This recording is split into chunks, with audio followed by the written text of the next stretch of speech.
I'm Dennis Metzler, and welcome to The Charge. Today we are with Dr. Keith Augustus Burton, professor of religion at Advent Health University and the author of The Blessing of Africa, the Bible, and African Christianity. Also, he was chosen by the magazine Christianity Today as one of the top 25 religious figures who have shaped African American faith over the last century. That's 100 years. So, Dr. Burton, thank you so much for joining us today. It's good to be here. Can I call you Dennis? Yes, please. Okay. And you can call me Keith. That's fine too. All right. Keith. All right. Okay, great. So, if you could just tell us a little bit about yourself. Okay, so I was actually born in London, England, of Jamaican parents, almost 6 decades ago. So I've been around for a while, and came to the United States to go to college actually back in 1984. Never thought I'd stay, but years later, here I am. And so after getting my undergraduate degree from Oakwood College, that's in Huntsville, Alabama, and that was sort of a shock coming from London to rural Alabama, but I was there. So I got my undergraduate degree from there, then went on to the Chicago area, Evanston, Illinois, got my master's in theological studies from Garrett Evangelical Theological Seminary. That's a Methodist seminary in Evanston, and a PhD from Northwestern in the joint Garrett Northwestern program. And my PhD is in New Testament interpretation and classical rhetoric. But even though that's my narrow area of study, and I do some research in those areas, I also have a very, very strong very strong interest, in history and Black cultural studies, etc. And so my academic work, sort of covers that whole gamut. And you've also been involved in interfaith work. Could you tell us a little bit about that? Yes. And so with my interfaith exposure, of course, growing up in England, very interfaith environment there. And so my best friends in school, for instance, I had a Hindu, a Muslim, Greek Orthodox, Catholic, and so that was part of my induction into interfaith. But while I was working at Oakwood University, that's a historically Black school in Huntsville, Alabama. In fact, the school that I came to do my undergraduate, I was asked to come back there to teach. And whilst I was there, I was asked to start an initiative with the Muslim population, actually. And so I founded the Center for Adventist Muslim Relations. And we had several initiatives, one of which is a documentary which has been fully filmed and edited, but is still not been published yet in a sense. But that's on the biblical purpose of the Quran, where we have a lot of notable Muslim theologians and Christian theologians participating in that. And also had an annual lectureship called the Hal al-Kitab lecture series. And the Hal al-Kitab lecture series features what we call the portions of the Quran that basically speak about Christians as being the people of the book, and so I had a number of some notable Muslim scholars come down and share with that. And by the grace of God, getting involved with the Huntsville Interfaith Mission Service and other entities, I was fortunate to be awarded with the Rabbi Jeffrey Ballon Interfaith Memorial Award from the Huntsville Interfaith Mission Service, and which was sort of ironic, a Christian getting an award for his work with Muslims, and the award is named for a Jew, and so that was a wonderful gift and honor, and also had a wonderful. Again, this is something that I did not find out about till after the fact. I'm not even sure how I found out about it, but I found out sometime about 2 years after it happened that an article I wrote on the Charlie Hebdo incident, the shooting over there in France, actually received an award of merit from the Associated Church Press. And again, so that's another, one of those interfaith moments that, again, nothing I was looking for, but it's always good to know that your work is recognized in those areas. Yes, it's good to be appreciated. Yes, All right, sir. well, let's dive right in to the material surrounding your book. What was your inspiration and purpose in writing The Blessing of Africa?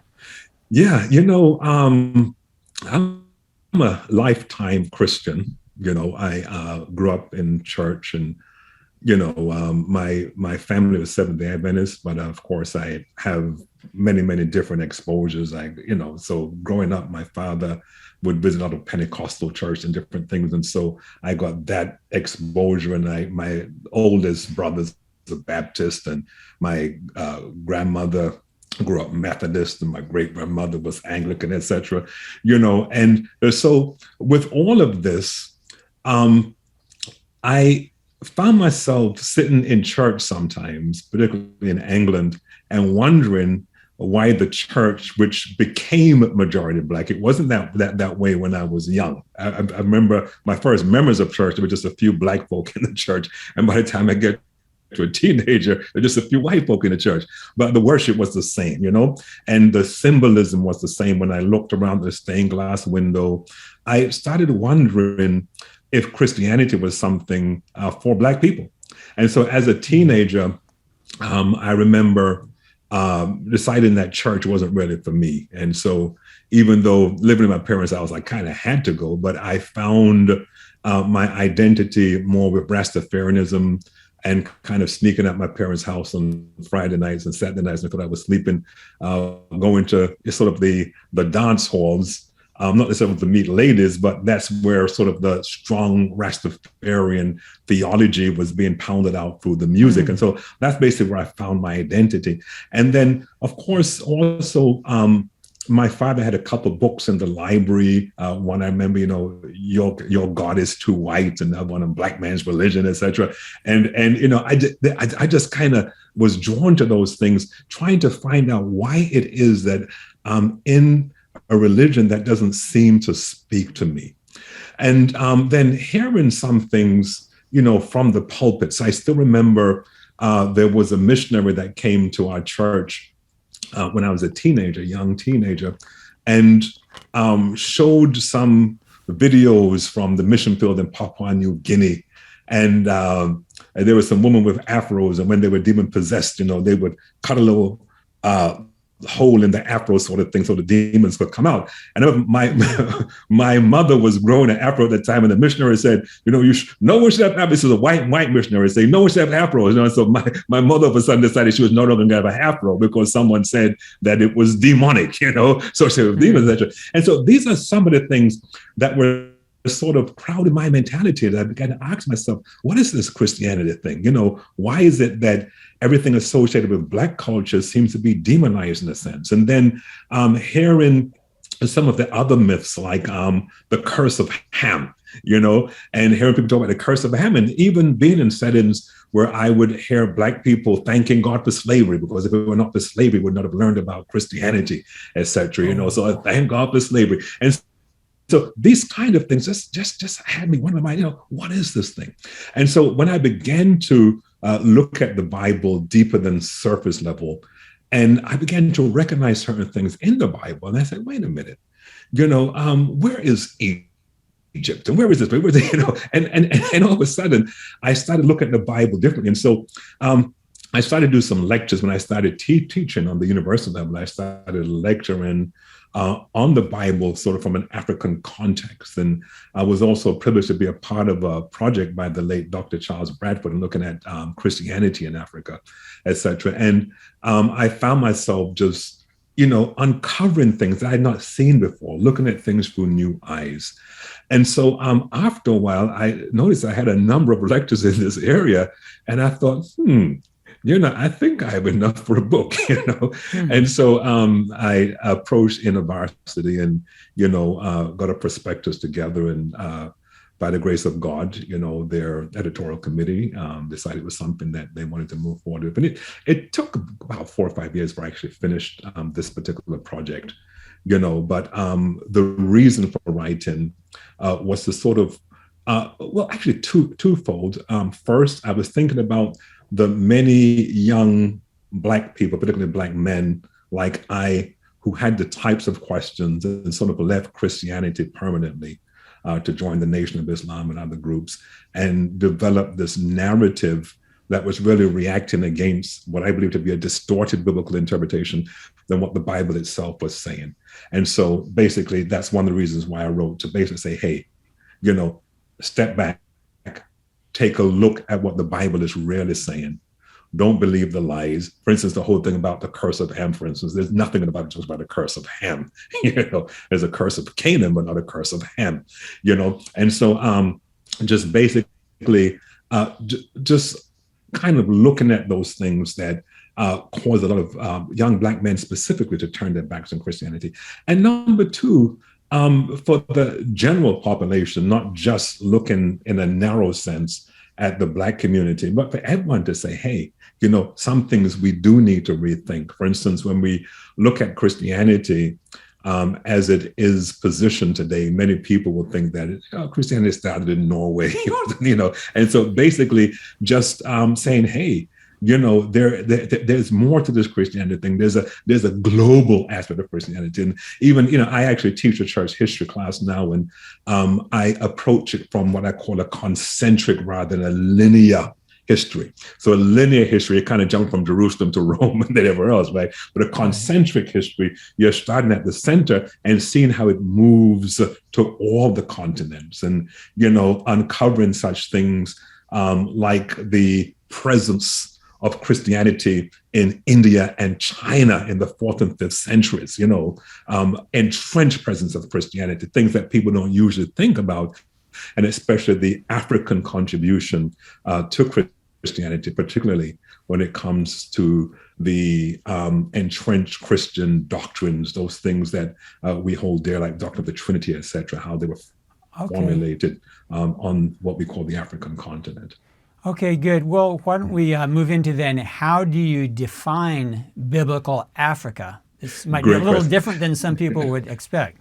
Yeah, great question. And that might seem on one level to be a simple question, but of course, as you've read the book, you see that I use Africa basically as a malleable term. And so when we look at the history of the word Africa, it's first applied to what we call the African continent during the Punic Wars.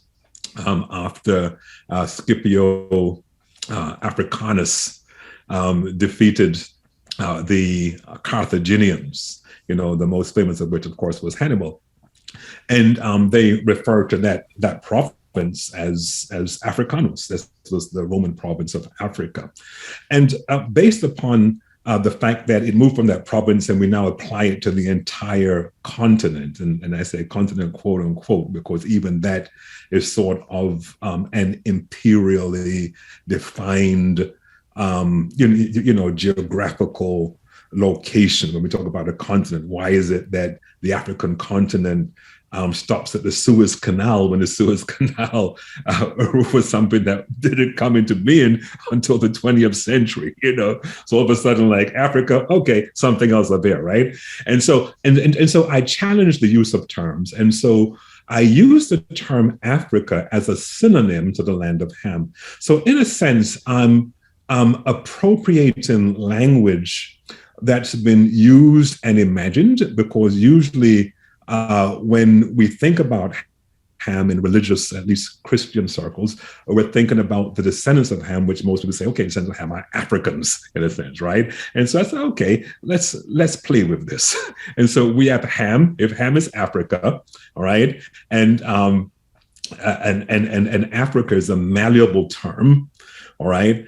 Let me look at a pre-Roman understanding of Africa and apply it to the land of Ham. And so using them as synonyms, and of course, in the book, I'm very clear that I'm using it as an organizing principle. So I'm not saying this is what the ancients actually called it, but using it as an organizing principle. When I look at the land of Ham, or biblical Africa, I determine the boundaries thereof from Genesis chapter 10, which I call a literary map, or a literary cartograph, right? And so we have Genesis chapter 10, which talks about the 3 sons of Noah and the places to which their descendants dispersed. And so when I look at the places where the descendants of Ham dispersed, I look, for instance, he has these four sons. There's Mizraim, that's Egypt, Cush is Ethiopia, Canaan, and also Put. And I call Put is the enigmatic one. The word Put's only used twice in scripture. Really don't know where Put is. And so, and again, I say in the book that I'm using this as an organizing principle. So I look at Put as sort of an organizing term for sub-Saharan Africa, et cetera, right? And so when we look at the territories occupied by the descendants of Cush, for instance, these include, of course, Cush proper, right, which would be Ethiopia, but all of his descendants, at least those with which we can align a modern geographical place, are all outside of our African continent, our modern African continent. And so Shabtakar and Havilah and Sheba, etc., they're all in Saudi Arabia. And then even when you look at the offspring of Cush, offspring of Nimrod, Nimrod, son of Cush, two of his most famous offspring were Asher and Babal. That's Assyria and Babylon going all the way up to Iraq. Okay, if again, we're looking at it as a strict reading of where these people actually settled. And then when we look at Mizraim, Egypt, Lubim, that's Libya, all right? And so it's not just, again, what we call Egypt today, but we're looking at Libya, Kaftor, island of Crete, all right, and everything. So these are where the offspring, according to Genesis chapter 10, these are where the offspring settled. And so with Canaan, Canaan is the easiest to define in the sense that Canaan is basically static. It's been static over the years. And so we know, for instance, where Syria is, where Palestine and Israel and, Lebanon, et cetera. And of course, we have South Central Turkey. That's where one of the Antiochs were in that area there. That be all part of Canaan. But what's also interesting about Canaan, however, the people with whom we normally associate Canaan are the Philistines. But according to the Bible, the Philistines are the descendants of the Chalcidites, and the Chalcidites actually come from Mizraim, actually come from Egypt. And so even though they were settled in Canaan, from the perspective of Genesis chapter 10, they originated in Egypt, okay. And so, so again, the land of Ham, based upon Genesis chapter 10, is what informs my understanding of what I call biblical Africa. Okay, that's good to understand then. And so what do we need to know about Africa in terms of how it was prepared for early Christianity and then how it grew throughout these regions? Yeah, and so based upon my understanding of biblical Africa, as again expanded beyond the borders of our modern continent of Africa, and including what some today call MENA, MENA, the Middle East and North Africa. So expanding to that area, I would say that everything in the Bible, from the book of Genesis through the middle of Acts, is actually set in biblical Africa, And so again, working under that framework, Christianity would have been born in biblical Africa. It was born right there in Canaan. All right, we look at the region of Israel, even if we're going to use sort of modern understandings of Africa, at least for a while when Abraham came out of Ur, went down as far south as Egypt. Okay, remember when he was passing his wife as a sister, even though some may say, well, she also was a sister, but besides the point, but it's there. Then also the 400 years, the story of Joseph as such, most of Genesis, half of Exodus, etc. And so from that perspective, even if we were just to look at Africa in the modern understanding of Africa, then we see that at least biblical religion was practiced in those areas. Now, if we take it now to my understanding of biblical Africa in the territory of the land of Ham, then we see that Christianity would have been born in that area. And we see as Christianity develops, for instance, that even though the portion of Africa in which Christianity was born, if we look at those who followed Jesus Christ, would have been Canaan, all right?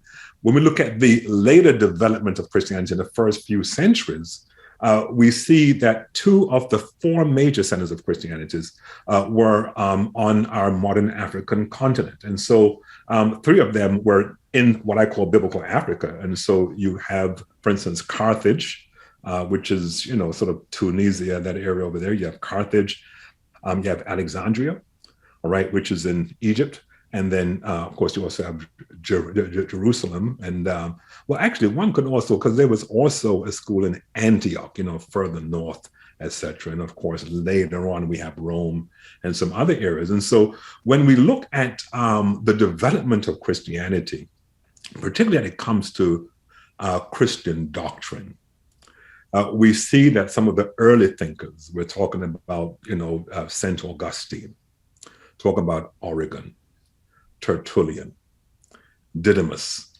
We're looking at even, the Arian controversy, in the 4th century, the whole thing about, was Jesus created? Is he the same as the Father, equal to the Father? Was he, and so looking at that controversy, the 2 major voices in that controversy were Arius and Athanasius.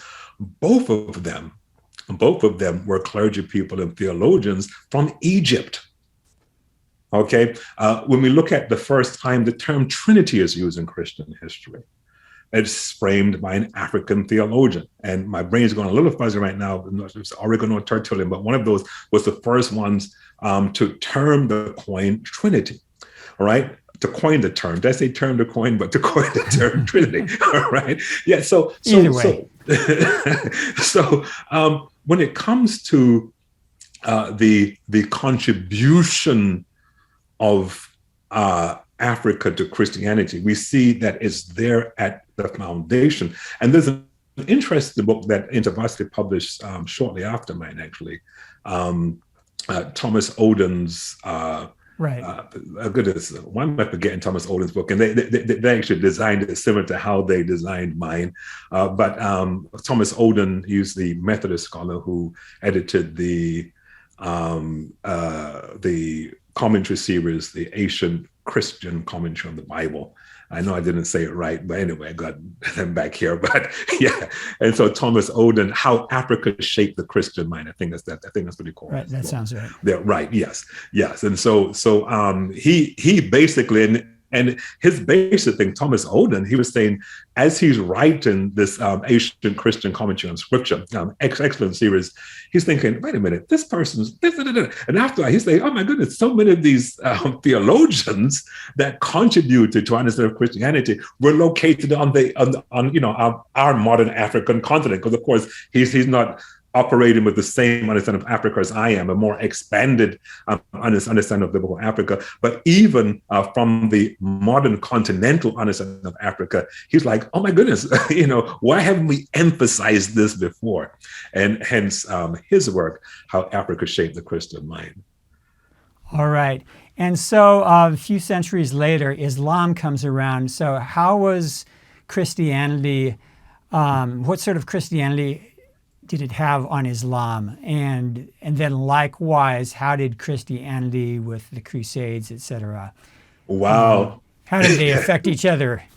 And it's a huge topic. This is worth volumes, but your thoughts. Oh my goodness. So when it comes to Christianity and Islam, and again, and of course how it relates to biblical Africa too, because of course Islam comes to birth on the Arabian Peninsula, which of course, going back to Genesis chapter 10, okay, this was originally populated, according to Genesis, by the sons of Cush, all right? And so in that sense, looking at the expanded understanding of biblical Africa being the land of Ham, Arabia would be, a Hamitic, nation, in a sense, right?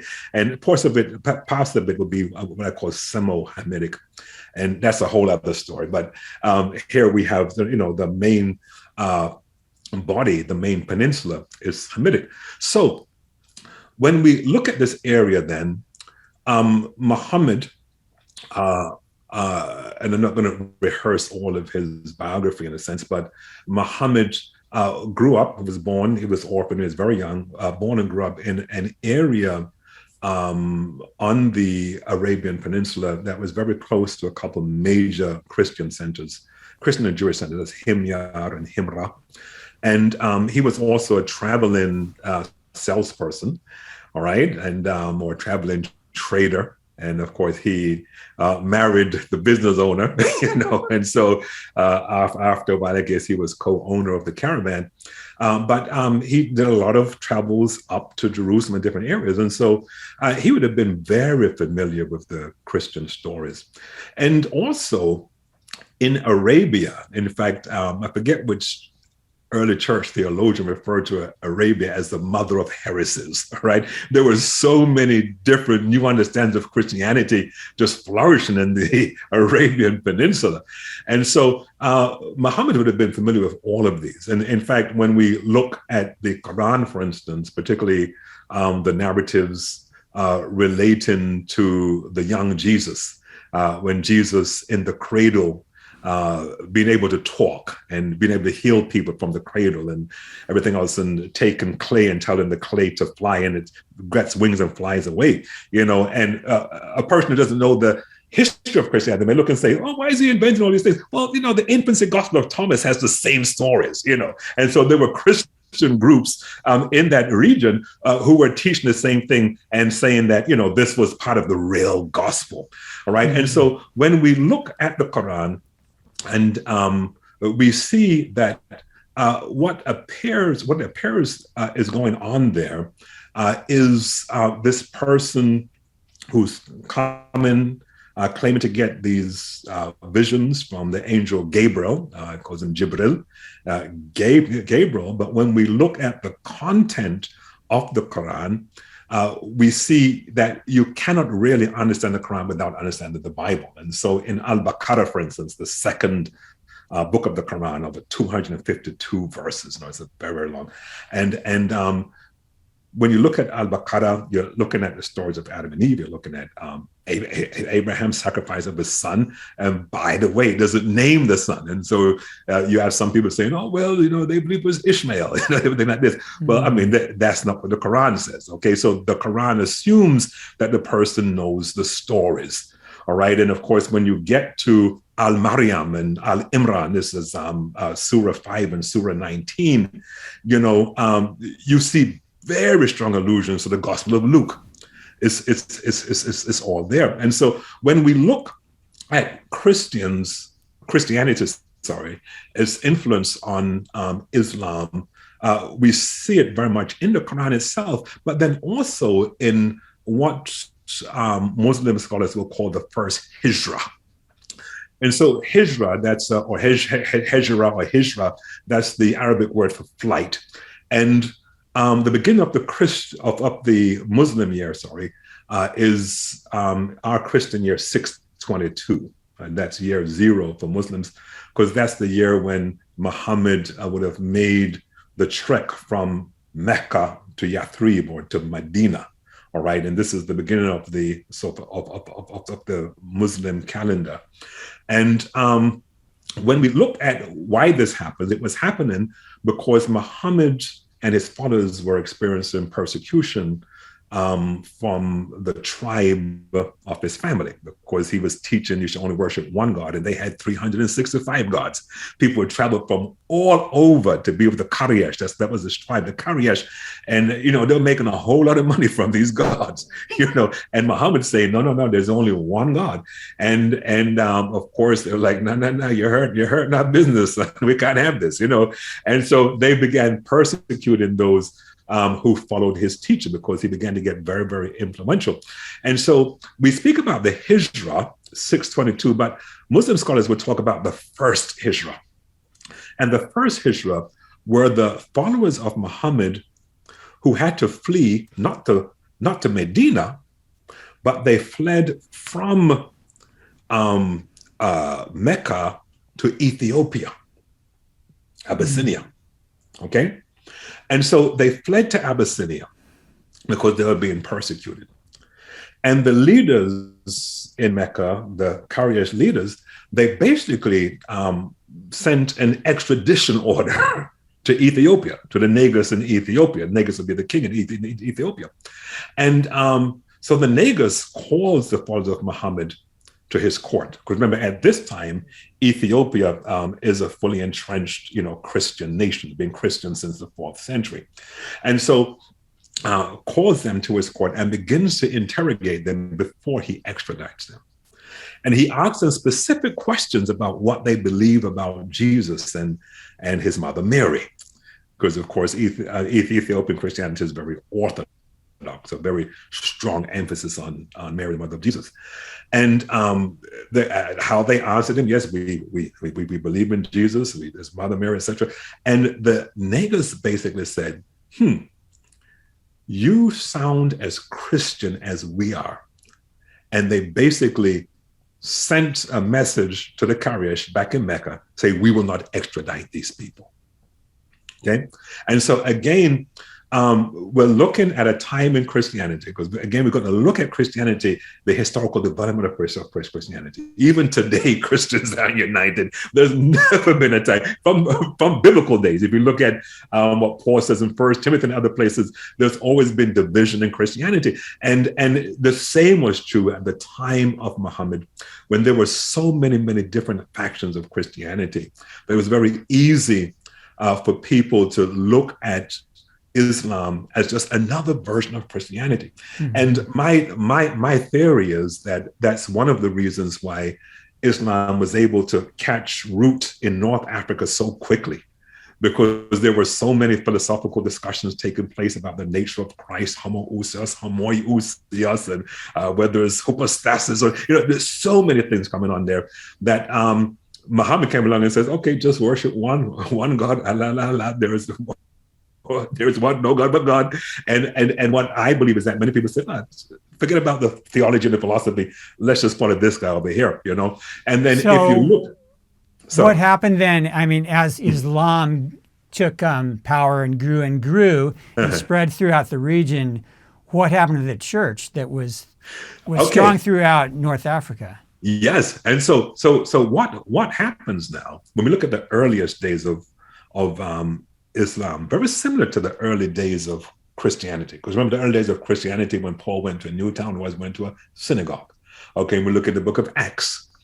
The early Christians still went to the temple. Okay, and Paul in Acts chapter 20, he goes to the temple and makes sacrifice, etc. Even after he is Paul, this great, evangelist for Jesus Christ. And so that was part of their culture.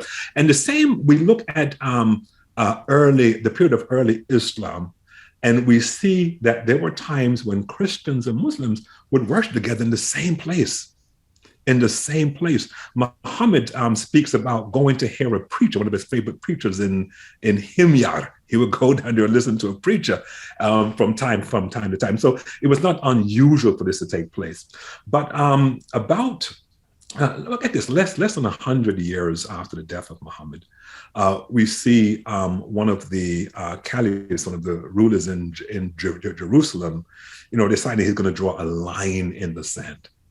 And so he puts up a little plaque on the dome of the rock and basically says, listen, the true faith is Islam, and we believe in Christ, but we don't believe that he is, the Son of God, et cetera, et cetera. And so the line was drawn in the sand. And it was probably around that time when the Shahada, which is the Muslim profession of faith, was probably adapted too, because apparently from what we learned, the original profession of faith basically said in the Arabic, Allah, there is no God but God. But Muslims today would say, Allah, Muhammad Rasulullah, that Muhammad is the prophet. And so the part about Muhammad wasn't always there. Okay, but when this line is drawn in the sand, and it's obvious now that Islam is becoming as powerful or more powerful than the Catholic Church, because of course, the Catholic Church, of all the Orthodox Church, the Roman Catholic Church, I should say, was also growing in strength in another area. And so Islam now in the East and North Africa becomes sort of the dominant force, and they've drawn a line in the sand. We see the development of the Hadith, the Sunnah. And so it's not just the Quran now, but there are other things that are informed in the faith. And so you would hear a lot of Muslims say, for instance, that it wasn't Isaac, but Ishmael who was sacrificed. That's not in the Quran at all, okay? But you're going to find it in Hadith. You're going to see a lot of things that are, pushed back very strongly against Christian doctrine and Christian beliefs that are not founded in the Quran, but you can find it in the Hadith. And so we see this development, this entrenched development that basically, defines these two faith systems as very, very different. And we look at that, again, we look at the birth of faith systems. The earliest Christians were very much, had many practices like their Jewish siblings in a sense. But by the time we get to 85, James Dunn in his book, The Pardon of the Ways Between Judaism and Christianity, we see that the shape becomes so distinguished in a sense that they're going different ways. And that's the same with Christianity and Islam. There comes a time when the differences become so pronounced that it's hard to walk together. It was Amos who said, can two walk together unless they agree? And at the point when they can't agree, that's when they go different ways. All right. And then how about Ethiopia? It started in earlier on, but there was a struggle for European control of Ethiopia later on. You wrote something about that. Yes. And so again, looking at, so we look at modern continental Christianity, all right? When I say modern continental, what we call Africa today, all right? And so we're looking at the Ethiopian expressions, for instance, that started in the 4th century. In the 4th century, there were some Syrian monks who were shipwrecked on the shores of Ethiopia. Most were killed, but 2 got away. They got away. 2 were captured. One was Frumentius. They were taken into the court of the Negus and were given ward over the Negus's son. And so the son, he basically, became a Christian, and he decided that this is going to be the faith of our people. This is going to be the faith of our people. And so from the 4th century, we see Christianity being the main religion in Ethiopia. By the way, I guess to the south, or my girlfriend, I guess to the south, we also have the Nubian kingdoms of Makaria and Nabatea, and that third one is fleeing my mind right now. And so we have these 3 other centers. In fact, some modern Sudanese, are descended from a Christianity that was in the Sudan, from, again, the 3rd and 4th centuries, right? And so we have this entrenched Christianity in this area of Africa around Ethiopia and the Sudan. Now, for whatever reason, we don't see any evidence, at least I've not found any evidence yet, that they were involved in the church councils. We do know that a lot of the Egyptians had attendees in the major church councils in Nicaea, Chalcedon, and Constantinople, and others. So I haven't found any evidence of Ethiopian presence there. Maybe it's because they were being represented by Egypt, because I think even to this day, the Ethiopian church, their chief priest has to be ordained and sanctioned from Egypt, from the Coptic church in Egypt. And so it is not what you call autokephalius. And so it does come under the Egyptian Coptic church, even though the doctrine is considerably different. And so they're basically developing in a way that is somewhat untainted by many of the things that have taken place in other areas of the Christian world. And so the type of Christianity they practice was very, if I could use the word, primitive Christianity, in the sense that it still had a lot of its Jewish roots. And so they're very firm on Seventh-day Sabbath observance, for instance. And so in other parts of the church, we had the rising of Sunday, but in Ethiopia, it was the Seventh-day Sabbath. They were very careful about the foods that they ate. And so they ate kosher, all right? There'd be no eating of pork or anything. And in fact, they got upset with the Egyptian church because they realized that the Egyptian church has started eating things that they weren't supposed to eat, in a sense, right? And so we see that they had this sort of primitive Christianity that they held onto. And in fact, they even reinvented some of the themes of Christianity. And they saw, particularly when we come to the era of the Zagwe dynasty in Ethiopia, where they imagined Ethiopia to be a new Jerusalem. All right. And so they had different places named after areas in Israel and Palestine. Right. And so they had this independence about them that kind of kept them protected, if I could use that term, from different developments in other parts of the Christian world. Here comes the Crusades, okay? And the Crusades from the 12th century over the next 400 years or so.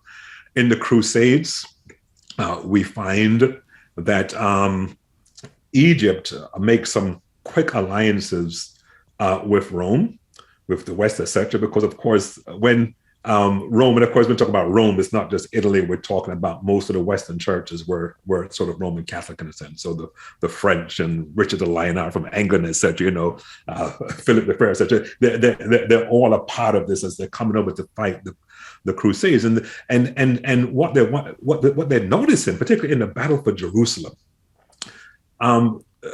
when the invaders came, anyone who didn't look like they were from Europe was fair game. And so when the killing took place, the streets were running with bloods, not only of Muslims, but of also Christians and Jews.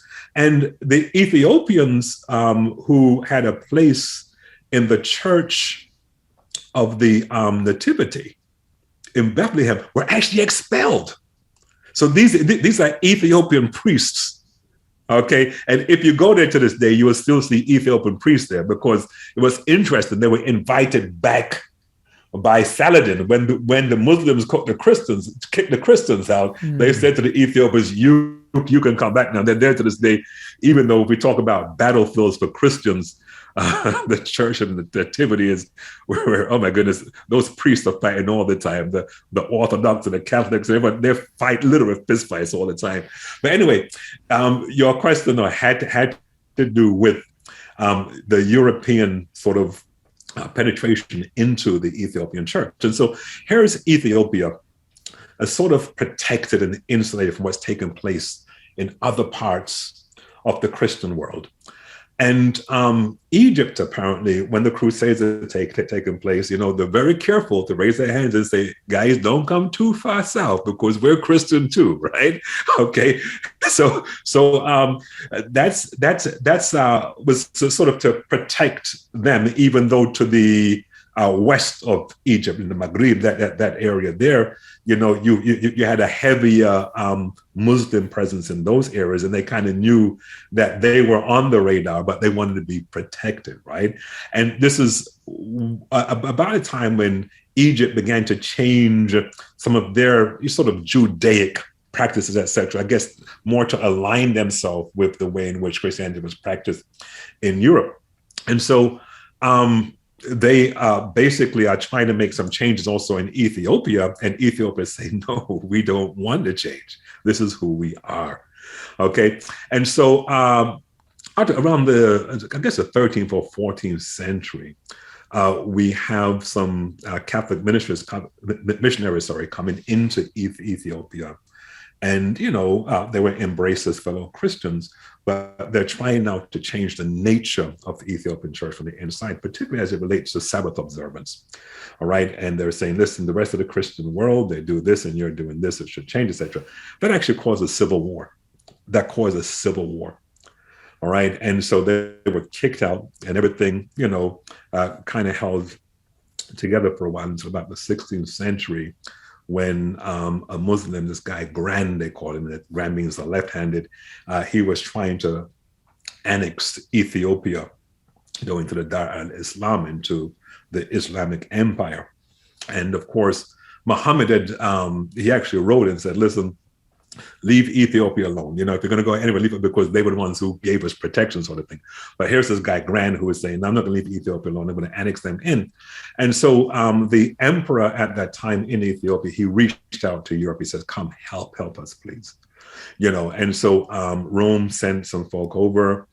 By the time Rome came, Ethiopia had kind of pushed Iran back. And so the Islamic threat wasn't as bad as it was initially, but they decided that since the invitation was made, then fine. So the Jesuit missionaries were there, and they went into the royal house, and they basically persuaded the king to adapt a different, form of Christianity than what the Ethiopians were used to. Another civil war broke out. And that civil war came to an end with the Emperor Fasilides, and they basically kicked out the Catholic missionaries and basically said, you guys aren't welcome here again. And they were actually gone for about 200 years, and again, it had to do with the unique nature of the Ethiopian church, particularly as it relates to their practice of, observing kosher, Sabbath, etc., the Jewish holy days, etc., is all part of what it was all about. And so it wasn't until actually the 19th century that, they allowed missionaries from the West to actually come back into that region. And so that was the struggle for control of the Ethiopian church. And yeah. Uh-huh. Okay, and how about sub-Saharan Africa before European missionaries came? What was the effect of Christianity or the presence of Christianity before the Europeans? Much of that, Dennis, is going to be conjecture, in the sense that we don't have a lot of literature. We don't have a lot of literature to really tell us what exactly was going on, but we're going to surmise based upon things like trade routes. And so because we know that there were trade routes going from, different areas in the Middle East, into the interior of Africa, sub-Saharan Africa, and missionary work usually took place along these trade routes, that there may have been some exposure. But again, we don't have any hard evidence as to what that exposure may have been, apart from Islam, and because we do know that there were some very significant Islamic, headways made into sub-Saharan Africa and the kingdoms of Ghana, Soninke, etc. These were heavily Muslim kingdoms. And even if there were no direct Christian missionaries who preceded these folk who came down, we do know that through Islam, they would have been introduced to figures like Adam and Eve, to Abraham, to Solomon, to David, to Jesus, and so if they were introduced to Islam, they would have been introduced to a number of the characters that we, revere in scripture also. Now, the slave trade, and this is sort of a new introduction with a different type of Christianity in Africa. And so we're going now about the 14th century now, okay, with the papal bulls of Martin V and Nicholas V, and there are a whole bunch of, actually 4/5 who put these bulls out, right? And around that time, a lot of it was done in the name of missions. Okay, so they will go and say, okay, we're going to claim these lands for Christ, in a sense. And later on, you would hear the slogan Christianity and commerce. And so, yes, there was this emphasis on a sort of claiming the lands for Christ and Christianity. And so what we have, particularly the Portuguese and their missionary work, quote unquote, in the places like the Congo, etc., we see that there were some African kings who were pretty much open to what was being taught. And so, like in the Congo, a big slew of the population embraced Catholic Christianity. Okay, so Henry Louis Gates, in his recent work, The Black Church. In fact, I think I have it just behind me over here. But on the Black Church, he estimates that maybe about 20% of the enslaved people who were taken to the Americas were already Christian. That had been Catholic Christian. And in fact, there are other sources where you can actually read about some of them, because they're being exposed in some areas to sort of an anglicized form of Christianity from the Anglican Church, which became the Episcopalian Church. But they, of course, were Catholics, and so some of them felt they were apostatizing if they became Anglican, because, of course, they belonged to the quote-unquote Mother Church. And so so there's a period where we don't have much documentation. We can only surmise based on trade routes that there would have been an exposure of certain people to Christianity. But then we do know definitely through Islam, even though they're introduced to Islam, they would have been introduced to the characters of Christianity and Judaism from scripture. But definitely by the time we get to the 14th and 15th century, we see with the Catholicization of certain areas in the Congo, in Southwest Africa, etc. And also later on in East Africa, that folk would have been embracing more of the Western manifestations of Christianity rather than the indigenized forms that came from Ethiopia and the Sudan. Mm-hmm. So once we get to the actual period of colonization and the missionary work of the 19th century, what is key for us to understand? And the question is, did any of those missionaries do it right? I mean, it's easy to look back and to say, they all did it wrong. It was all oppressive, but what are your thoughts? Yeah, what's interesting, the names of the missionaries that did it right, you really don't know, in the sense that, of course, we all heard about Dr. Livingstone, right? Livingstone, he was an explorer, also a missionary. And what's interesting, we hear his name a lot, but apparently, I think it was Walls who said that he had one convert, and that convert later apostatized, and so we have that. But when we look at the mission schools, and particularly the one founded in South Africa, Fort Hare University, or Fort Hare College it was back then, now Fort Hare University. This was a school that produced a number of African leaders who went on to lead the fight for African liberation, in the sense of those who gained their independence from England and other places. And so we're looking at people like Nyerere what was Nyerere? That was at Tanzania. We're looking at Nelson Mandela was also, graduate of that school. Bishop Desmond Tutu was a graduate of that school.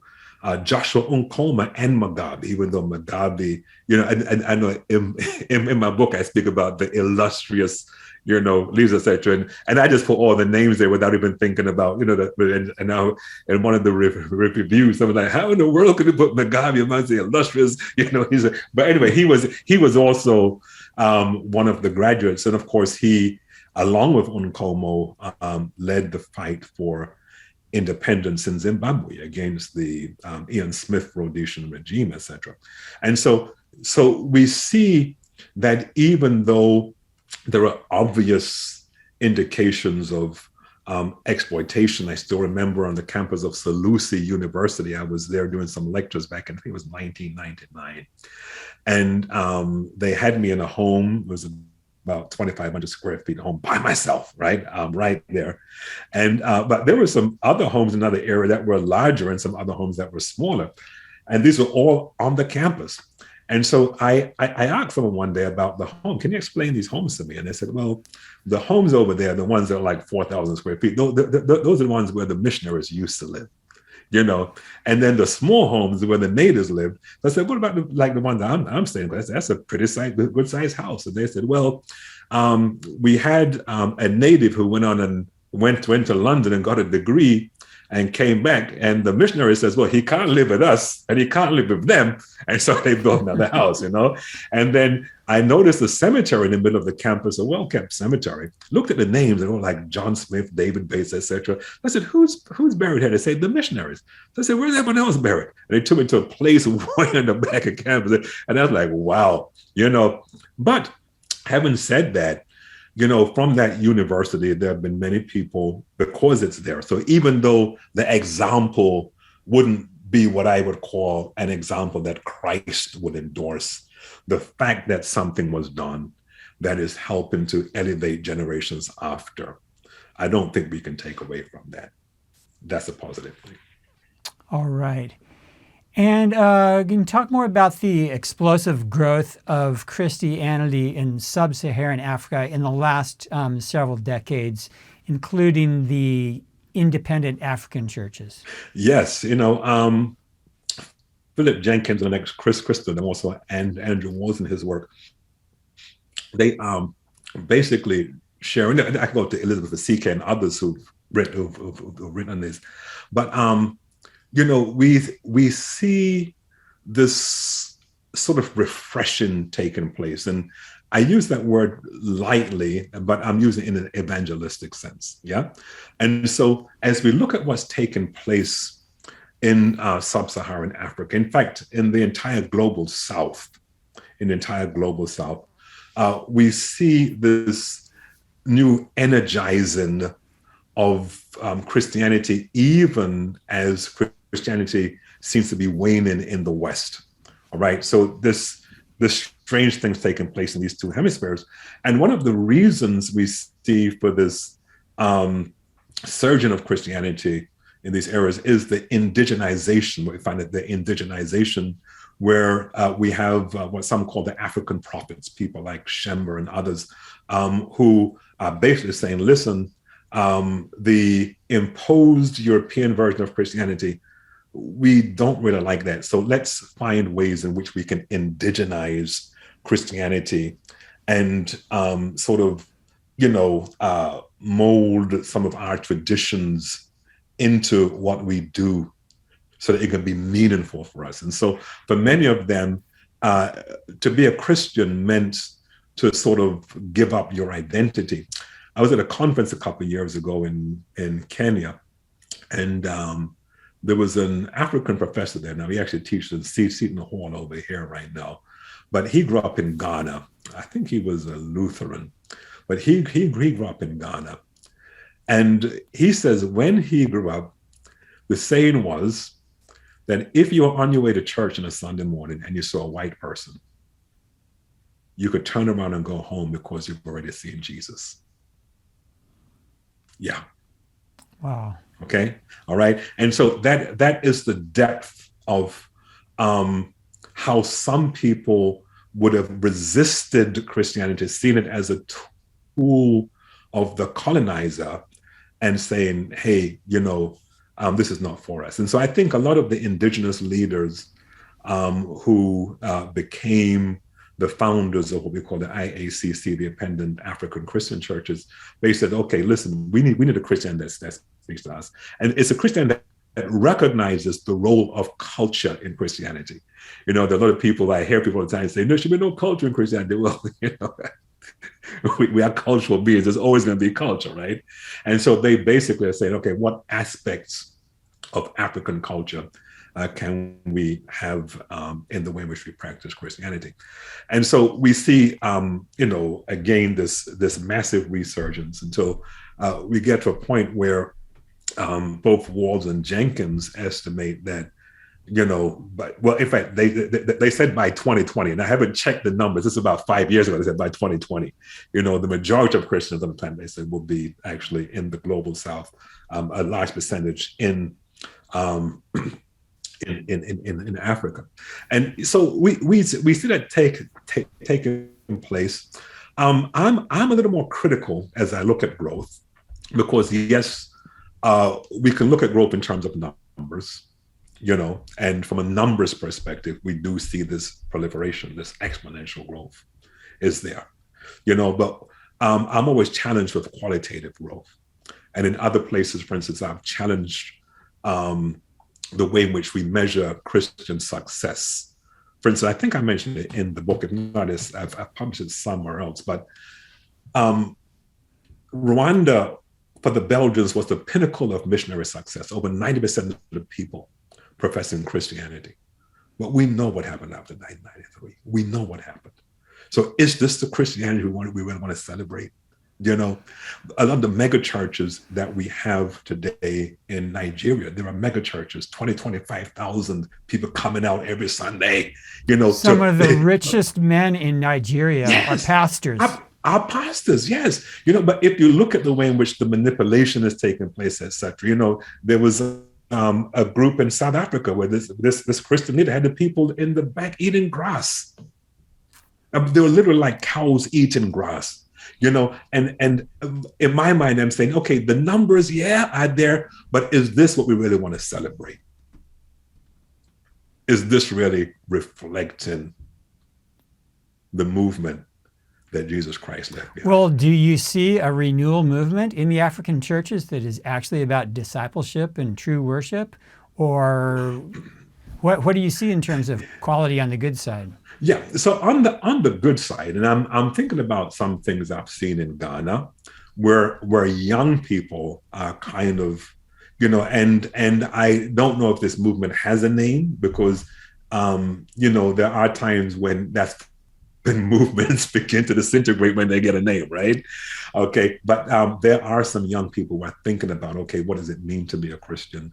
What does it mean to help the least of these? What does it mean to live how Christ lived, etc. And so I see some of these. And so this is sort of an anecdotal type thing that I've seen myself and visited in different areas.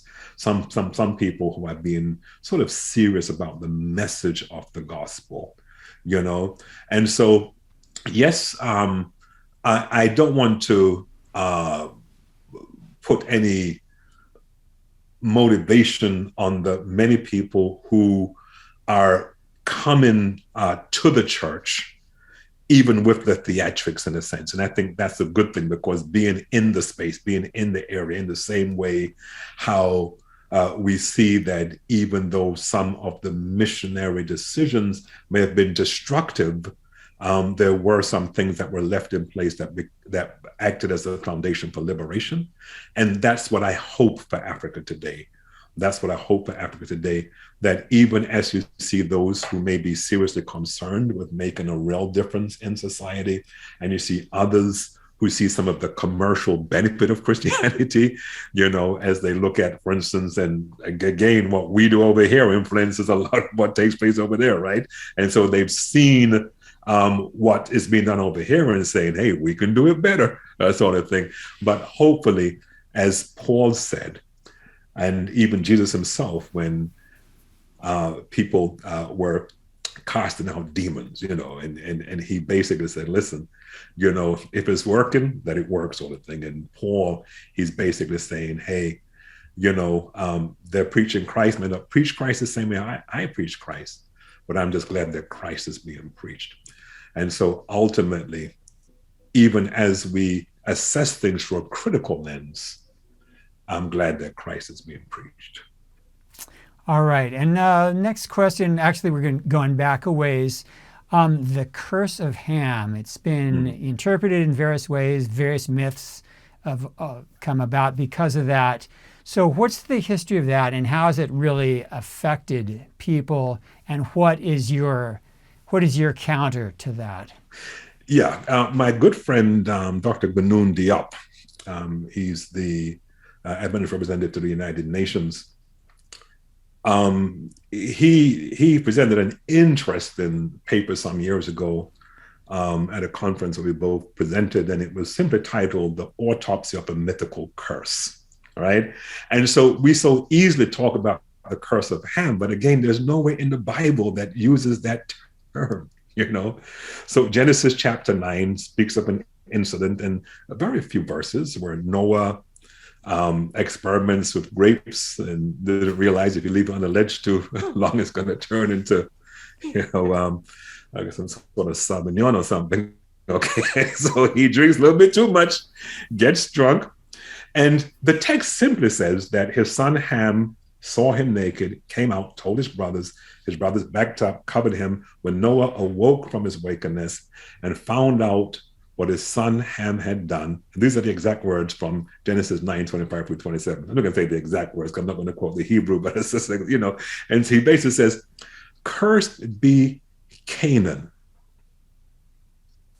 A servant of servants he shall be to his brothers. Blessed be Shem." And he speaks about Shem making her tents in the territory of Canaan, and Japheth living in the tents of Shem in the land of Canaan. So what's taken place here? Well, first of all, from the standpoint of the story itself, here's an honor and shame society, because there are many, many people. In fact, let me back up from there, even before I give my explanation. So how does the curse of Canaan become the curse of Ham?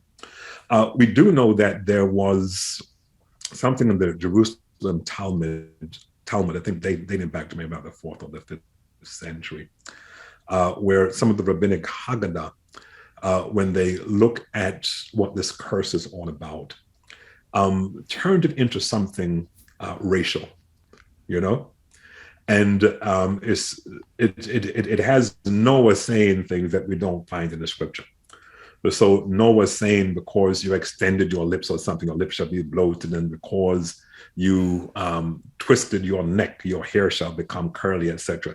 And so all these manifestations that sort of form the foundation to this racist interpretation, things that are not in the text, primarily because, first of all, the Bible doesn't say that Noah said, "Cursed be Ham." The Bible is very clear, "Cursed be Canaan." And that's the only place we read about that. Nowhere else in the scripture is it expounded on, right? And so we see the narrative, going back to where I was before. So we see the narrative, right, of what actually took place. And it's pretty straightforward. And we're scratching our head because the big question is, why did Noah curse Canaan? Why did Noah curse Canaan, right? And so there are many theories out there. And again, we see what took place in the Talmud and how they're explained in the Jerusalem Talmud. Other people are saying, well, based upon this particular Hebrew word, he uncovered the nakedness of his mother. So Ham had sex with his mother and Canaan was their child. There are all kind of theories behind this.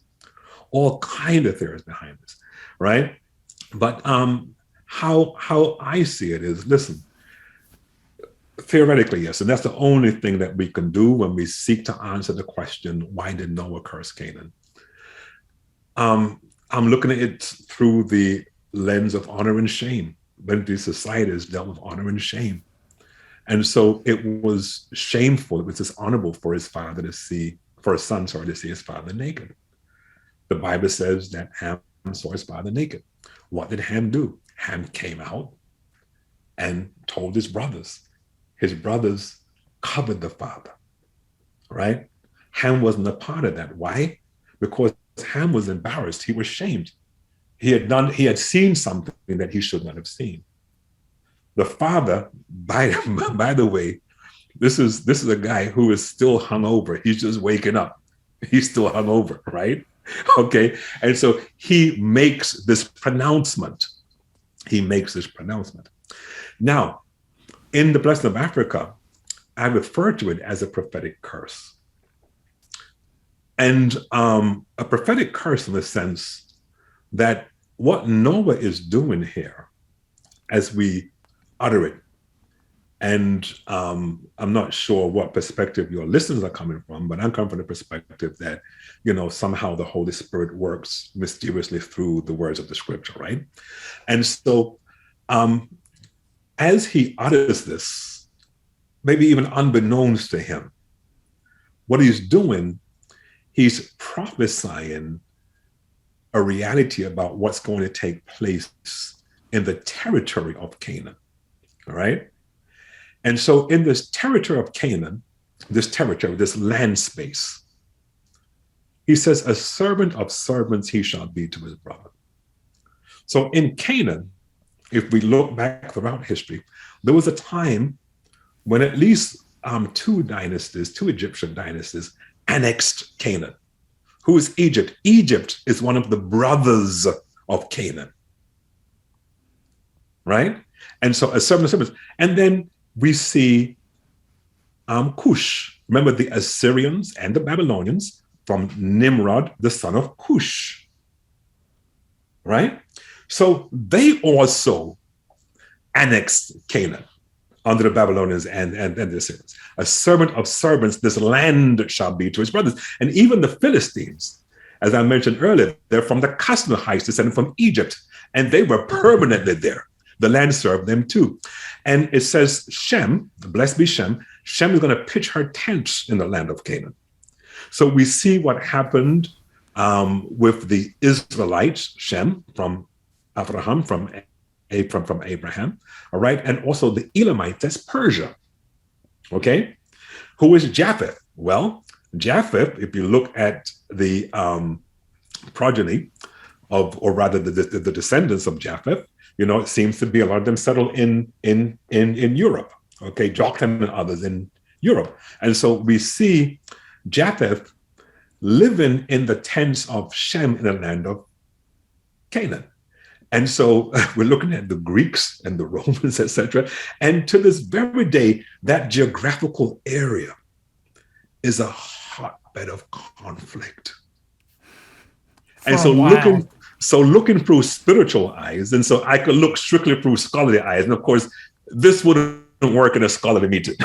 Okay, if I'm doing an exegetical paper, hermeneutics, etc., this is not going to work because we just want to look. Okay, so what does the text say? What do you see in the text? But from sort of a theological, prophetic perspective, from one who believes that the Spirit does leave messages in the Scripture for those of us of later generations, I see this as a basic prediction of what's going to take place in the territory that today we call Israel, Palestine, Syria, etc. Okay, so just telling the story of actually what happened to Canaan and his descendants and focusing the curse on Canaan tells the true story about that it's not about Ham and it's not about being black. Mm-mm. So, yeah, it's very disturbing how it has turned out, though, justified so much oppression. Yeah, unfortunately. Mm-hmm. So finally, what is significant about current African theologians? What are current African theologians writing about?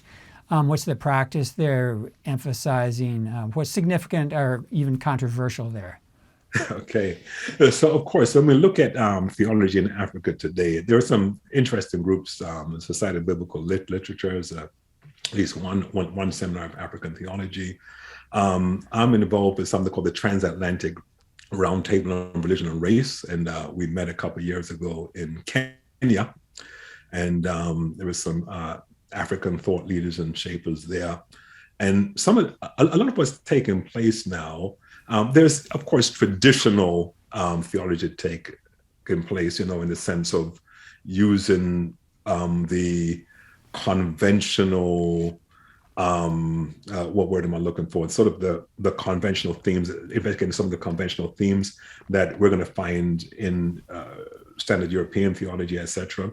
But then there are others who may have embraced more of a post-colonial approach where they're taking a look at things through fresh eyes, okay? And thinking, for instance, of Temba Mathiko, and I'm going to refer to an article he wrote probably about 20 years ago, where he dealt with African ancestor worship, for instance, or what people call African ancestor worship, and comparing it to different passages in the Hebrew Bible where we see them praying to the God of Abraham, Isaac, and Jacob.